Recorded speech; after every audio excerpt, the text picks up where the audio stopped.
అక్కడ అంతా చూడండి ఎండి చేపలు అయితే ఎండబెట్టారు. మనకి బోట్స్ మీదే మొత్తం ఎండబెడతారు.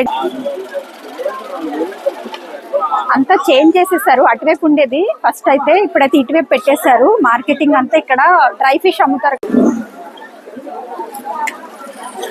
ఇక్కడంతా హోల్సేల్ గా తీసుకొని ఇక్కడ మళ్ళీ రీసేల్ అమ్ముకుంటారు. ఇవన్నీ కూడా రేట్లు అంతా కూడా ఎంతమ్మా ఇది 600 అంట. ఇది చాలా హోల్సేల్ గా 600. ఇదే మనం బయట తీసుకుంటే ఎక్కువే ఉంటుందా? కేజీ ఎలా ఉన్నాయో మొత్తం అన్ని కూడా డ్రై ఫిష్. మేమైతే అవి హోల్సేల్ అని చెప్పాను కదండి. మేము ఈ బుట్ట తీసుకున్నాము.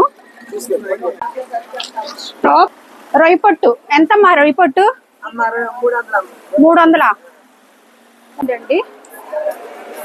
ఇవి కొత్తగా పెట్టారా మార్కెట్? ఎన్ని రోజులు అవుతుంది? 6 రోజులు అవుతుందా? 1 మంత్ చెప్పాను. సారీ 6